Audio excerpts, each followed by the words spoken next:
Okay, and let me screen share as well.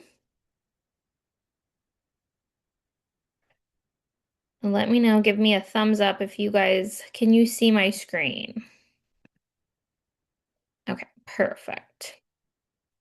All right, let's start by just putting in the chat. I would love to hear from you guys if you feel like you struggle with food noise. I'm assuming a lot of people do, and that's why you're on the call. I know it's something I hear from a lot of women, and it's pretty common. So maybe just like scale 1 to 10, 1 nothing hardly at all, 10 being like it consumes you, you have constant food noise all day, every day, you feel like it's affecting your quality of life, where we're at. And we're going to start off here with a definition so you understand for sure what it is. Food noise refers to persistent, intrusive, unwanted thoughts about food, cravings, and eating that dominates your mental space. So it's going to take away from other things in your life and focus on other tasks.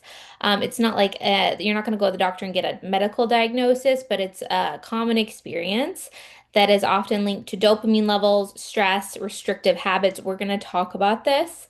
And these are the kind of the characteristics that accompany food noise. It's constant thoughts. Mentally, it's going to cause fatigue for you, intrusive cravings, and it's beyond hunger. So that's, I guess, what I want you guys to get is that like having to think about food or meals, that's not food noise. Like everyone has to deal with that, right? Like it's like you have to think about work or you have to think about what you eat today. You have to think about a budget. Like those are just normal things. That doesn't mean it's food noise. Food noise is more persistent, it's more intrusive, and it goes beyond just like, oh, I'm hungry, I haven't ate today, it's time to eat.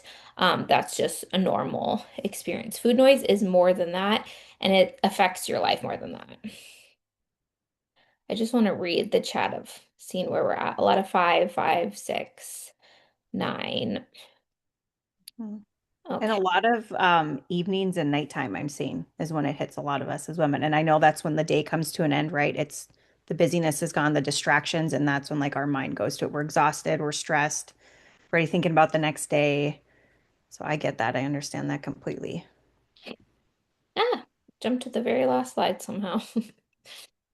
Yes, same. That makes sense to me that it would hit harder as the day Mhm. goes on too. So, who experiences food noise? Really, those dieting, those restricting are going to experience it. The harder you diet, the harder you restrict, it's going to probably worsen for you. And typically, those who are overweight or live in larger bodies, it kind of just goes together. Like maybe you have a lot of food noise, and that's why you've gained weight. And it kind of just, it's like this cycle.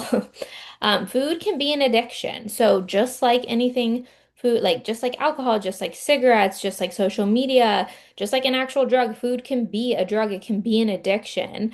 But it's a very difficult addiction because think of what they do when you're addicted to something. If you're addicted to alcohol, what do they tell you to do? They tell you not to consume it ever. They don't say, oh, just reduce your amount. Oh, just have a little bit. Just have one drink. They say, don't have it ever. You're addicted to drugs. Like, don't play with it. Like, you don't have it ever, right? Like, you got to cut it out.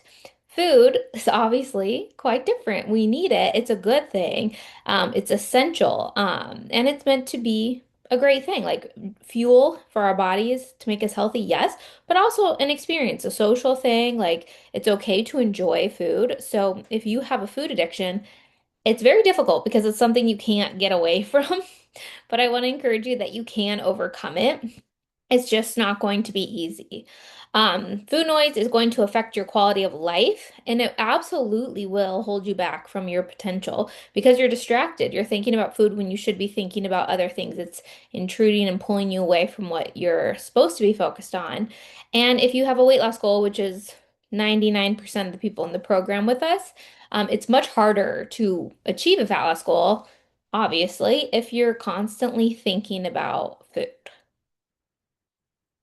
But I want to tell you that there is hope and that this is not like a permanent state that you're going to live in forever. Dealing with food noise, if that's something you're going through right now or felt like you've had for a while, it's definitely not for forever. There are things you can do, and really it just is going to take some time.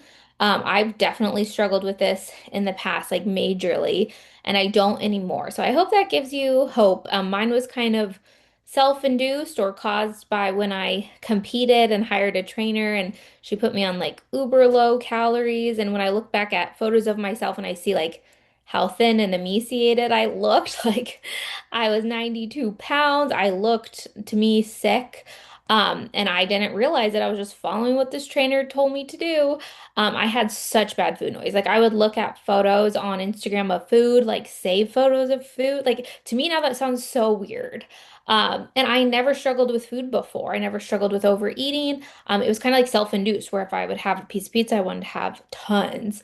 From this time of restricting and eating such low calories, I would think I was on like 1,100 calories for an extended period of time to be able to compete. And yeah, I got to take responsibility that I did it. I didn't really realize the consequences I would have, but it created in me food noise. And once I started eating more, it didn't go away overnight. So I want to tell you that too. Like it didn't go away overnight. It was like a slow, gradual process that took me a while after getting myself to a healthy place for it to start to subside. So that was my own experience. I know everyone's is different, but once I got myself to a healthy body fat percentage, healthy amount of food, it really did slowly start to go back to what I used to experience, which I feel was just normal thoughts Hmm. about food. And really quickly, I'll just share a little bit about mine. But mine just kind of came from society. Like, don't eat this, don't eat that. You want to be skinny, skinny, skinny. More calories are bad. And I just had that in my mind always. And so I was just like this stick thin little girl who like just lived off of doing tons of cardio and would eat salads, no protein. And then my experience was when I hired a coach and she changed that for me completely and showed me like, no, your body needs more food, Kayla, and this is why. And you can add shape to your body. And I felt the best I'd ever felt. And so she changed my life. But there's so much noise around us of like, don't eat that. You got to have this. Women need to be skinny. Like, just you don't know what the truth is, what your body actually needs. So that was my experience. A coach changed that for me. So I'm forever grateful for that. And now that's what we get to do, Chelsea and I, in the squad. Yes, I love that you share that too, because it is all around us. Hmm. And marketing is all around us too. Like I feel like you have two things going on at once, like how Kayla mentioned the diet culture or everyone kind of giving you food rules or things to think about on this end, and then on the opposite end we're bombarded. I can't remember the Hmm. amount, but I heard it the other day it was like thousands of ads that we're bombarded with every day, a lot of them related to food. So like on the opposite side, like food companies are very intentionally marketing us with all of their foods and their fast foods and the junk food, and they want us to think about it. So you have all that going on Hmm. at the same time. What I want to start off with is understanding how hunger works and how our body works too, because I think this will also help give you guys some tools. Blood sugar and hunger can play a big role in your food noise. So when you eat food, your body's going to break it down. It's going to turn carbs into glucose, and then glucose is going to go into your bloodstream.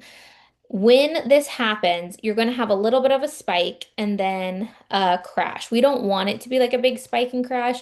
You want it to be a little bit more of a stable level of blood sugar all the time. This will lead to a lot less cravings, a lot more just being able to be mindful with food, not feeling like extremely hungry, out of control with food. When you have a lot of extreme spikes and crashes, your control around food is going to be very low. I'm sure you guys have all experienced going to a restaurant or going anywhere where you feel absolutely starved.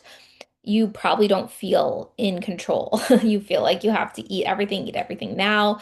And that's not what we want. The more simple carbs you consume, the more you're going to create this in your body. So examples are like anything with table sugar, donuts, cake, even white bread, anything that is going to cause your blood sugar to spike. I'm not saying you can't eat it, but if you're dealing with food noise, it's something especially to be more mindful of, to have in moderation, because what it's going to do, it's going to spike your blood sugar, then it's going to crash. And when it crashes, you are going to have hunger and cravings. Even if the food was high calorie, it won't matter. It won't sustain you very long.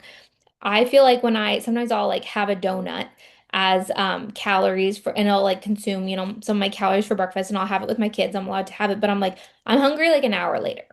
And it'll be the same calories as when I have like eggs and toast. And I'm like satisfied. So that's very normal. So your food choices absolutely matter, especially if you're trying to lose weight. Eating balanced meals with protein, carbs, fats is going to lead to stable blood sugar without those crashes and better hunger and craving control. So we absolutely teach you like, yes, you're allowed to have those things, but be mindful. If your most of your meals are not paired with good, healthy fats and proteins, you may experience a lot more of those spikes and crashes. And so, what should you be eating? I'm sure this is something you're working with your coach, but high fiber foods slow digestion, and our body does process sugar differently when it is paired with fiber. And I find that so interesting. So, your body processes sugar in fruit much better, much more efficiently than sugar from a candy bar. The fiber is going to slow down that release of glucose into your bloodstream. So, eating when people demonize fruit or tell you it's bad, it's not. It's not bad because it has sugar. First of all, it's going to have less sugar than something like a candy bar, but it's going to be also just released into your body differently, and your body can utilize it differently. It has a lot better control of how it utilizes that sugar when there is fiber. So I don't want you to worry about fruit. We're not demonizing fruit here.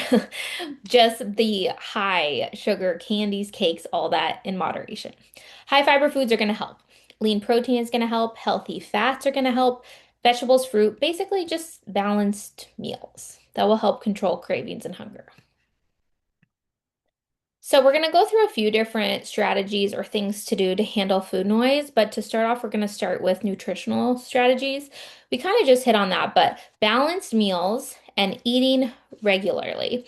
If you are someone that deals with food noise, you are not the person that should be like, oh, I'm intermittent fasting and I'm saving my meals till 2 p.m. If you deal with food noise, you probably are not the person that that's the best strategy for.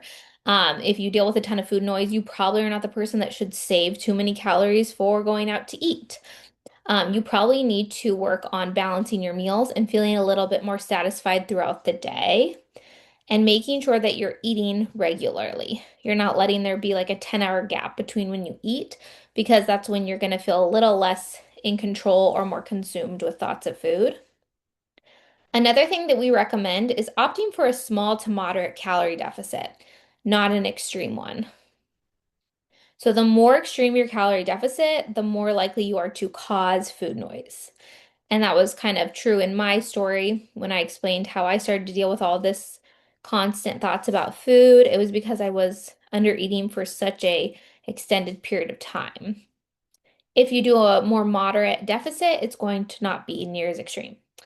Protein and fiber with every meal is another strategy to help you because you're going to feel more satisfied. You're not going to have that blood sugar spike and crash.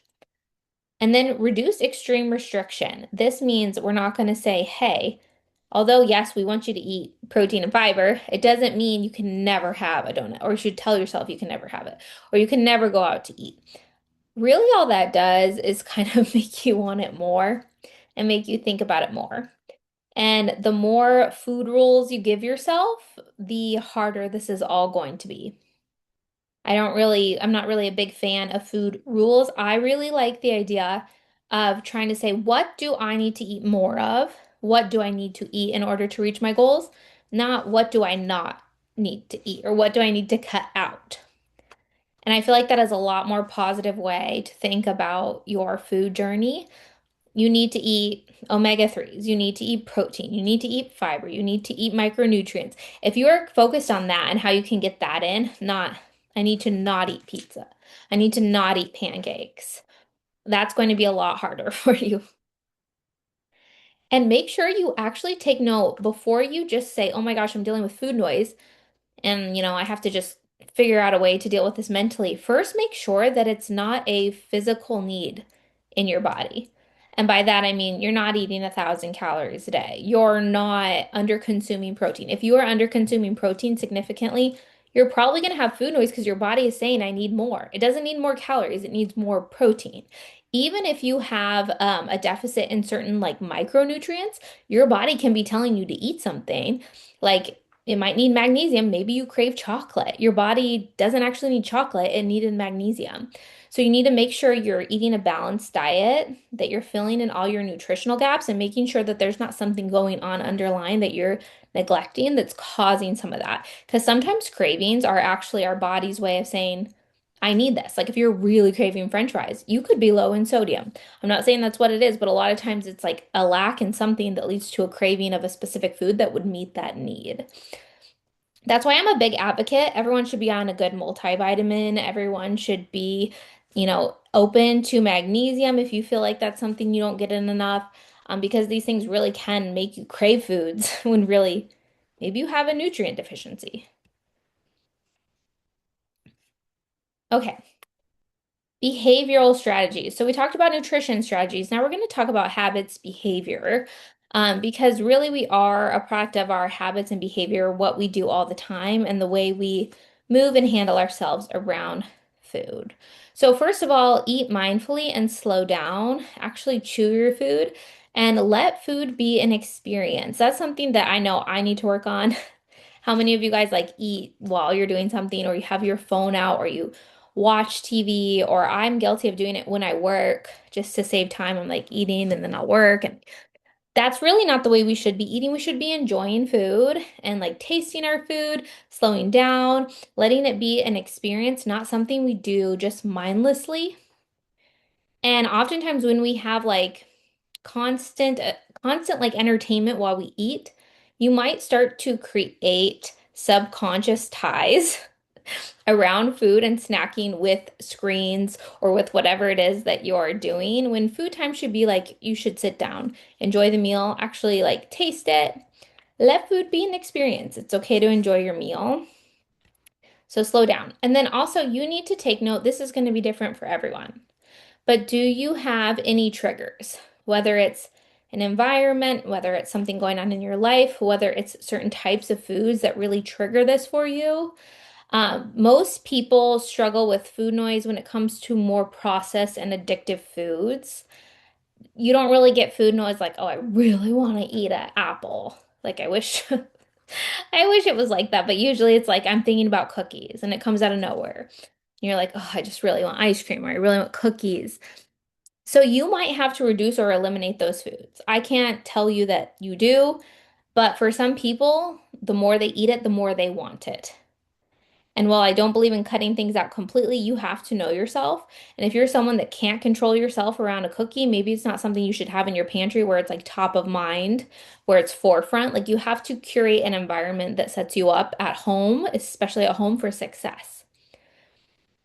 And I don't know if you guys have ever had a food where you don't even think it's like that good, but you'll just overeat it. And I do believe there are some foods that have more addictive properties than others. Like for me, something like goldfish or Cheez-Its, when my kids will have it. Again, I'm not like, we will never have a processed snack in our kitchen. But when I eat those foods, I'm like, I just want to keep eating them. And I don't have a cheese it. I'm not like, wow, that was like the best food experience of my life. It's so delicious. That's my favorite food. But I still just want to keep eating it. Like it's okay, but I just want to eat it. And I'm like, what is it about that? So there are foods, if you have trigger foods where you really tend to overconsume, maybe you need to reduce it, maybe you need to move it out of sight, maybe it's not something you should even buy for your home if you really have trouble with controlling it. Another way to handle food is like when you want something, let's say you are going to have chips, don't eat it out of the bag. You need to like take a portion in your plate and go to your place of eating. This kind of goes back to the mindful eating. Go to your table, put it on a plate, your place of eating, sit down, enjoy the food and eat. Don't mindlessly take the bag around as you're working, as you're doing stuff around the house. You're going to way overconsume and you're probably going to want more because you didn't actually even sit and enjoy the food. Change the way that you eat. So more whole foods, the more well nourished you are, and also just the more you get used to eating whole foods, the more you're going to want to eat whole foods. The more you eat junk food, the more you're going to want junk food, and you can kind of create that food noise just because you want it. Like I remember with my last pregnancy, I really wanted Chick-fil-A, and I had Chick-fil-A quite a lot, and the more I had it, the more I really wanted Chick-fil-A. It was sometimes it's like, oh, satisfy a craving, but sometimes it's not like that. And you have to know yourself and you have to pay attention because if you allowing yourself to have it just makes you want it more and more and more, that's not satisfying a craving. It's just kind of creating a pattern. Repeat more meals and have things prepped and prepared. That's another strategy that can help just because you're taking the decision fatigue out of your day. there's a lot of decisions we have to make every single day around food and drinks and what we do in our habits around food. So the more you can have things just kind of like pre-prepared and prepped, that can help as well. Where you're like, I don't have to think about food or what I want or what I don't want or what to cook. It's just already, it's done, it's prepped. I know that helps me a lot. And then we kind of already hit on this, but manage your environment. Like you control your environment. What do you keep around that you're looking at? Your pantry. What do you tend to overconsume? How can you get on top of that? Feel like out of sight, out of mind. Like we just don't even have a lot of those things on hand because we will go crazy. My husband will too. Like he will eat the whole thing of Oreos at night. And it's just like there's no control. So we just try to not even have some of that. Now with kids, you have some things here and there. Um, but if it's something you're really, like Chelsea said, you are really struggling with, just take control of it. Don't have it available.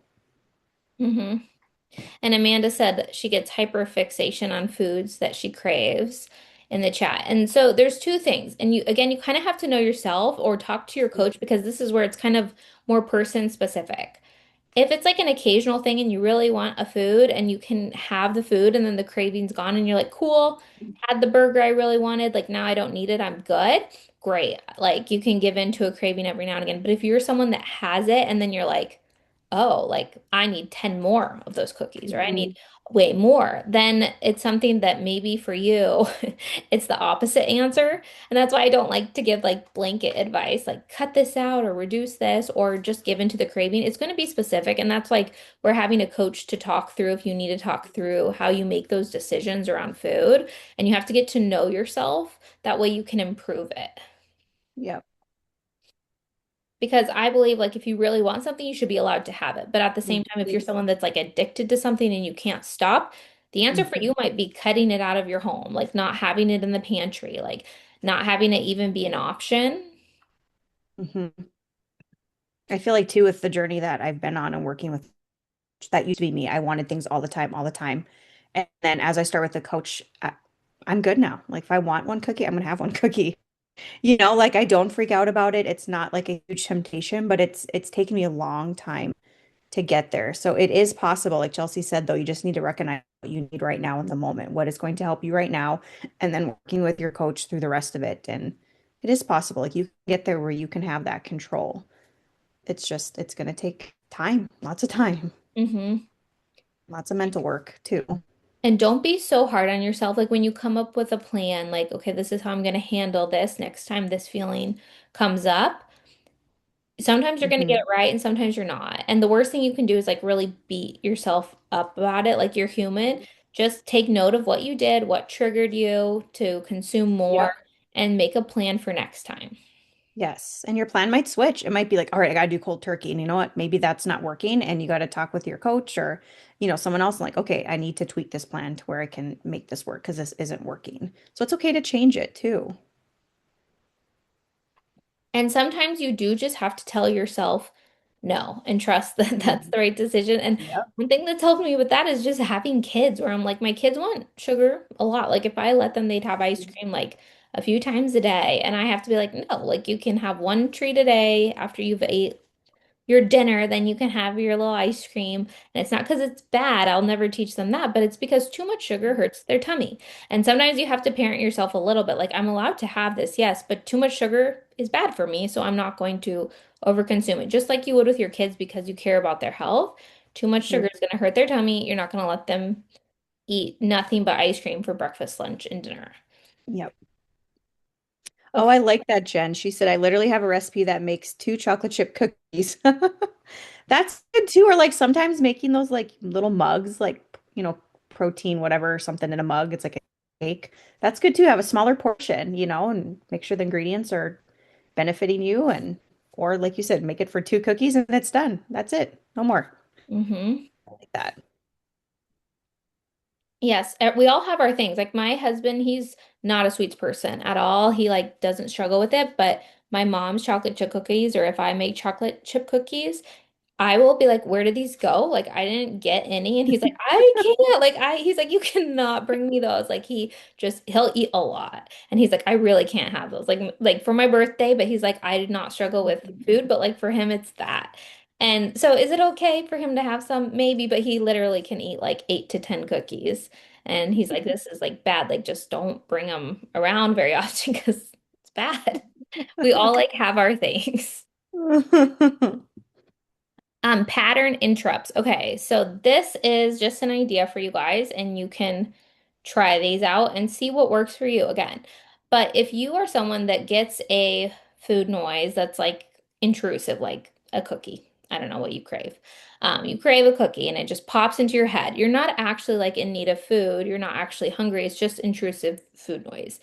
And maybe you're used to giving in to that. Instead of reaching for the snack, have it pre-planned what you're going to do and give yourself a pattern interrupt because we are creatures of habits and patterns. So what you've done your whole life or the last few months or the last few decades even has become your habit and you're going to have to work to interrupt that pattern, but come up with a plan. And a lot of human behavior, we can change how we think with our body, which I think is so cool. But the way our body moves can definitely affect our mindset. So sometimes, like physically removing yourself from a space or physically doing something instead of giving into the old behavior, you're like creating a new behavior, if that makes sense. So, like, you have this thought, it's not a command. Remind yourself, like, a thought about a cookie is not a command to eat that cookie. You don't have to listen to that thought. Instead of allowing your body to go over to the pantry and grab your cookies and your Oreos and sit down and start eating, have a new pattern that you're going to try, whether that's going for a 5 minute walk, walking into a different room, doing even 10 push-ups, doing a jumping jack. It might sound weird, but really just try it. Like give yourself a new pattern interrupt. Because again, we're not talking about true need or hunger. We're talking about like a craving and food noise. Give yourself something new physically to try and see if a physical movement helps you. Another thing, and actually do this, is I brush my teeth at night. Like once I'm done eating for the night, I'll brush my teeth, even if it's kind of early. Like I'm done having dinner. I don't plan to eat anything else. I've had enough. I go brush my teeth. For me, I don't want to eat after that, like because I'll have to brush my teeth again, but also just like mint and mintiness doesn't really go with really any food. So that's something you can try. Even gum could kind of be that for you. You might have an affirmation or something that you repeat to yourself, such as like, this is a craving, not a command, or a thought, not a command. But whatever helps you. Physically move away from the trigger. We talked about that. Have your meals and snacks pre-decided. If something is pre-prepped, I will eat it. If I give myself too many options, a lot of times I don't make as many good decisions. So if your snacks could be pre-prepped, even like to having your fruit cut up or whatever it may be, you are so much more likely to choose that option. And then also, these are some things to ask yourself that can help you make a decision of how you handle things. Is this a need? We talked about this at the beginning. If it is a need, we need to learn what that need is, what we're deficient in, what we're not consuming enough of, whether that's protein, a micronutrient, whether we're truly hungry and under eating. Is this a need? Usually it's not a need, but if it's a need, of course, we want to meet that need. Is it true hunger or is it simply cravings and mental noise that we need to break through? Sometimes it's hard to determine that. Okay. So let's talk about some triggers for cravings. If you guys have any thoughts on like what triggers food noise for you, I would love to hear like what it is. You can say it or put it in the chat. But it could be boredom, stress, just your habits that you develop over months, years, whether that's learned from your family years ago or just you developed them in adulthood, and avoiding pain. So it's really important that you become like emotionally aware and just intuitive with yourself as to your motivator for eating, especially if you're someone who is prone to overconsume. You need to know why you're eating. So, if you eat when you're bored, you need to have a plan for what you're going to do when you're bored. And ask yourself when you sit down to eat, am I truly hungry? Is it time to eat? Am I bored? If your answer is yes, you're bored, you need to have, a pattern interrupt that instead of when you're bored, you're going to eat. When you're bored, you will do this. You need to have a plan to distract yourself. And maybe if you're bored a lot, maybe you need to have more going on in your life, whether that's friendships, whether that's working out, whether that's reading, whether that's learning a language. Maybe you have too much downtime. I know a lot of you women have the opposite. You're very busy. But if you're bored, get busy with things, have things that provide a lot of value to your life that is not just food. If you're in pain or stressed, I just want to go to the chat real quick and see. Stressed, overwhelmed, stressed. Okay, looks like a lot of people eat when they're stressed. Boredom and lack of planning. Yep, lack of planning for sure. So if you eat when you're in pain or stressed, this is a hard one. And I want to have like a lot of sympathy if you're someone that eats for stress or for pain, because you have to understand that food is a drug to some people and it gives you a dopamine hit. So it actually does make you happy in a way. And if we look to food for happiness, if you're someone that has a lot of pain or stress, it can easily just get really difficult for you. And then it just causes you to gain weight and be unhealthy, which kind of furthers the cycle because that only is going to add to your pain and your stress. So it's really this vicious cycle. And I know to get kind of deeper, I know a lot of women that deal with morbid obesity. The statistics on this are very like sobering on how many women that are morbidly obese have been molested as children. And so food has become something that they turn to as an escape. It's a distraction. It's just brief, temporary relief from the pain they're feeling. And that's how powerful food can be. It can give them that relief. So you have to, if you're someone that eats when you're in pain or stressed, you're going to have to really work hard to move past that and identify that and realize that food might give you a very, very temporary relief, but it's not truly a solution. It is a temporary dopamine hit. It's a temporary distraction. It will not heal your pain. It will not heal your stress. And make sure that you're reminding yourself of that so you can actually deal and handle what the real pain, what the real stress is going on in your life and find something else that you can turn to that's a healthy way to deal with your stress, not food. Because food, I believe food's an amazing thing. I think you should love food, enjoy food. It's great fuel, it's a great social thing, but eating because of pain or stress is a poor way to use it and it will only wind up adding to your pain. And it's a dangerous cycle to get in. And then am I just eating out of habit and not thinking about it? Sometimes it's just like we aren't mindful at all. Like most of us are just creatures of habits and patterns, and breaking our habits is so difficult because it's ingrained in us. Like the longer you've been doing something, you probably don't think much about your routine. Like if you wake up in the morning and the first thing you do is snooze your alarm, you don't think about that. If you're good at popping up first thing in the morning and you've created that habit in yourself, you probably don't have to think about it that hard. You've worked hard to create that. If you wake up and check your phone and scroll, you aren't thinking about that. Like you don't sit there like make a decision. Should I scroll on my phone this morning? You just do it. Most of your decisions are just automatic. So you have to break those patterns and recognize like, am I just eating out of habit? Like, do I just always eat at this time? Do I just always snack at this time? Am I even hungry, or is it just something I've done for the last like 6 years where I just always eat when I sit in front of the TV, or I always eat at this time? And actually be mindful. Don't just do it because it's a pattern.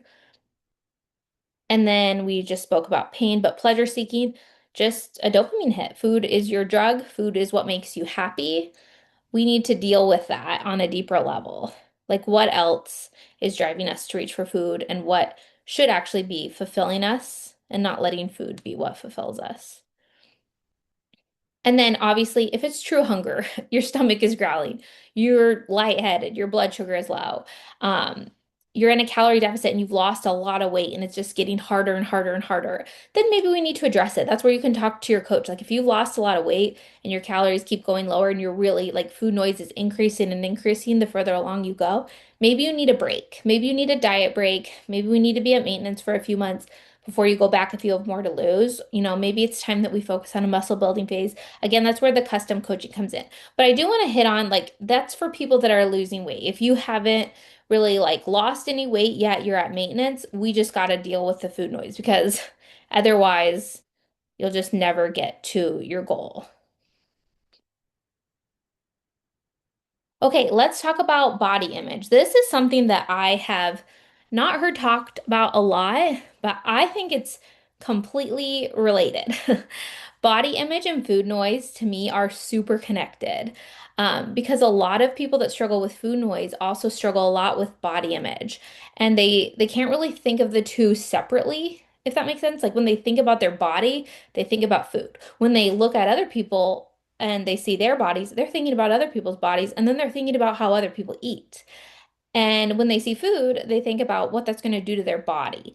And it's just kind of like this cycle where if you struggle with body image, you probably struggle with food noise. If you struggle with food noise, you probably struggle with body image. And so, what is the solution to this? I think it's to improve your body. I think if you need to lose weight, like let's get you to a healthy place where you are confident in your body and you're less consumed with thoughts of your body, thoughts of food. Let's get you healthy and confident. It's going to improve that so, so much. Also, sometimes you just have to distract yourself. Again, that pattern break. Don't allow yourself to hyperfixate, especially when you're on that weight loss journey. You're making progress, but you're not where you want to be yet. If looking in the mirror still kind of upsets you, I'm not saying like ignore your problems, but you aren't. You're in a program, you're working towards it, you're taking action, but you don't need to sit there and like stare at the mirror or stare at a photo of yourself that you hate. Like you're taking action, you're doing the thing. Just don't hyper fixate on the things you don't love. Fixate on the things you're doing that's right, on the things you do like, on the progress that you're making, not on the things that you don't like about yourself. Also, the more negatively you think about your body, typically, the more extreme you get with food, the more extreme you get with your deficits, the more restrictive you get, the more you view food as like reward or punishment for good or bad behavior. And that's not the mentality you need to overcome food noise or to lose weight. This is what made a huge difference for me with my relationship with food and therefore food noise was getting rid of, I used to have like the cheat meal mentality. And again, this was created when I was in a program. If I lost weight that week, I would get a cheat meal. If I was looking thin enough to my coach, I would get a cheat meal. If I wasn't, I wouldn't. And I like just had on or off, like I was on the meal plan or I was cheating. And there was no middle ground. So it took me a long time to be able to get through that. And basically, when you have the cheat meal mentality, like, oh, I get a cheat meal because I was good, you are just giving food so much control. You're using it as a reward for good behavior, and you're giving it control over your life, really, when you give it that much power, that it's a reward or a punishment. And with the cheat meal mentality too, you're thinking like that's what's going to cause you to binge because you're like, this is my one meal. I'm going to go all out. And oh, I remember doing that long, long time ago, and it was awful. And I'd always like, I dream about what's my cheat meal going to be. It's just Yeah. sad. It's horrible. So no, like we're all about balance. Like you got to have balance so you're not binging and daydreaming and focused on that food 24/7 when you get to eat it. That's so sad, Chelsea, that your weigh in determined if you'd get a cheat meal. I know. Oh I my gosh, that's But in a way that like I horrible. feel like I worked with a trainer or coach that wasn't good for my relationship with food mental health. Like what helped me get Yeah. over it was like what you said, hiring a coach that had a very different approach, taught me macros, Yes. helped me reverse diet, got me to a really healthy place. So working with a coach, I guess, was good and bad for me. Yeah, we will never ever in the Slay Squad girls. No. No. So don't give it too much power. Don't give food too much power. Don't label it good or bad. It's things you should eat more of, things you should eat less of. You're allowed to have anything in moderation. Don't make anything like this idol where it's like, oh my gosh, Saturday night I get my cheat meal, and you think about it all week. That we need to kind of change your mentality with food. What else? Also the punishment mentality of just like running or doing cardio to punish yourself. No, we do that because it's good for us, because it's part of our plan. We have goals. It's a part of our lifestyle. Movement is a part of who we are. We're not running because you ate a cookie yesterday or having to burn off this, like, because that mentality is just going to keep giving food and all this power over you and the way you think about food, which is going to just make it bigger in your mind. And here's one that I like that you can say to yourself, an affirmation. I am in control of my food. Food does not control me. I like that one. Hmm. Okay, and then there is a time where you're going to have to work through things yourself. I gave you some of the things to work on, to do, questions to ask yourself, some strategies, but there's times where maybe you need a little more help. And food noise, you might need an adjustment to your plan. Like you might need to talk to your coach and be like, hey, I've lost 30 pounds. We keep, dropping calories lower. I was doing amazing with it, but now I'm really struggling with food noise. Like, what can we do? We can make an adjustment to the plan. We can get you up to maintenance for a bit. We can, try some different strategies. But once we do that, you have to understand you have to give it time. It won't like change overnight the way you think. So we could do diet breaks at maintenance. But if you're not losing weight, then you aren't in a deficit yet. So we haven't hit that point yet. So that means we need to further work on maybe a relationship with food, and maybe that's what's keeping you from being able to hit your deficit. So it really is custom person to person. That's where having a coach can help you kind of work through that and figure it out.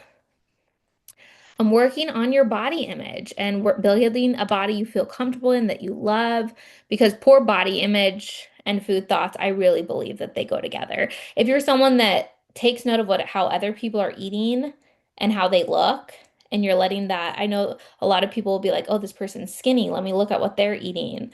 And that's not really a healthy way to be. Kind of, that's a sign that maybe you struggle a little bit too much with body image or food noise when you're looking at other people's bodies to look at what they're eating to compare it to your body and what you're eating. That's a sign that maybe we need to work on body image and kind of breaking through that. Maybe you need counseling or therapy. If you eat due to trauma, like we talked about, where food is literally your drug of choice to not think about something, to not have to deal with something painful, then you might need something that is even deeper to really deal with whatever it is that you're using food to avoid. And lastly, I just want to briefly touch on GLP-1s. They can greatly work to eliminate food obsession and food noise and help you eat less. But my opinion is that they're really good for like a select small group of people where they're really, really at a dangerous place with their weight and their body, where the benefits outweigh the risks. Because with a GLP-1, you are truly just masking the food noise. You're kind of eliminating it, we're covering it up, but you have never really learned to deal with it. It is so much better in the long run if you can learn strategies of how to deal with it yourself, even if it is a harder road. Because if unless you plan on being married to a GLP-1, I like to tell people like GLP-1s are a marriage, they aren't a fling. You have to be committed to it because if you come off of it, all that food noise, all that is going to come back, and sometimes it's 10x and it can come back with a vengeance. So if you can do it without that, it's not a one size fits all. I'm not always against them, but I do think just masking food noise is not really a great solution for majority of people in dealing with it long term. Okay, final tips and takeaways. And Kayla, if you have anything else to add, go ahead. But you need to identify what triggers your food noise. Is it anything specific that we can work on, that we can even eliminate, that we can reduce? Always make sure that you are taking care of your physical needs. So, like, are you well nourished? Do you have enough protein? Do you have enough fiber? Do you consume adequate micronutrients? Are you hydrated? If you are lacking in those areas, you might have a physical reason why you're constantly thinking about food. You're not well nourished. Start with one to two of the strategies we went through and start implementing those this week, whether they're like your pattern interrupts that we talked about or something else, and start asking yourself the reason for eating. If you're eating because you're bored, if you're eating because you're stressed, if you're eating because you're in pain. Utilize your coach and community. Like I said, our advice to one person might be different than to another person because everyone is so different. And then really work on your body image and focus on building a body that you're confident in and that you love. Because negative body image makes you think more about food and it only hurts your relationship with food. I also love this concept. It's something that I'm trying to implement in my own life is we set standards for ourselves, not rules. So we set standards of how we like to eat, of how we like to move, of how we like to think on the kind of women we are. We will rise to that level of our standard. We're not creating rules or things we're not allowed to do. We have standards in a way we want to move that and operate because it's going to give us the best life. It's going to give you a better body, better life, better relationship with food, but not because We're not allowed to do these things. And then when you do implement anything that we talked about tonight, you have to give it time. Unfortunately, it won't go away overnight. I wish it would, but usually it's something you really have to work through because it's patterns in our brain, and those don't change super quickly. But I want to encourage you that they can and will change if you work at it long enough. And just know, ladies, like you're not alone in this. We all, everyone on this call has struggled or is struggling with it. So I mean, I want you to come to your coach. Like if this is something you're struggling with and you're maybe saying like I am hitting my nutrition, but we're not maybe seeing results or something like that is going on, come to us and be honest. Like we all struggle with it. We want to help you, to the best of our ability as coaches. And we're here for you. Like let's get honest and real and get down to it and identify what is really going on so we can change this. We want you to be free of this. Um, so please just know that, like, come to us honestly. Like we're here for you. And this whole community is. Yes, we want you to overcome it because we know how Yeah. miserable it can make you if it Mhm. really has control over your life. Mhm. You are in control of food. Food does not control you. Remind yourself of that. I like that. Let's And all that's really all I say that have for together now. you. I'm just kidding. Everyone on mute, let's say it. No, it's good though. I want to write that down. Yes. Remind yourself of that. Okay, that's really all I have. Those are our announcements. We are having Barbell to Botox October 24th. It's not, we don't have a ton of the details yet, but that's a date if you want to come to mark your calendars for. We would love to meet you guys in person out in Arizona. We have our March challenge going on right now, so keep pushing hard for that. Winner will win a walking pad. Check-ins are due tonight. If you haven't checked in, check in. Also, if like you need to talk through this food noise thing, like utilize the app. Like a lot of my clients forget, I think that you can voice memo in there and we can talk through things if voice memo is easier for you Mhm. than typing something out about how you're feeling, so we can help address it. And then Yes. if, what's that, Kayla? Oh, I said yes, I agree. Like, please do. I love the voice memos. Me too. And then if you're willing to leave us a Google review, we really appreciate it. It helps other people find us online. And we are going to draw one person a month. So I'll do it again at the end of March. If you've already done a Google review, don't worry. I like go through anyone that's recently left one. So you'll still be entered and we'll buy one person coffee every single month. And I think that's it. I think that's everything. Yes. And Coach Lindsay's clients, just make sure you check in with me or anything you need. Let me know.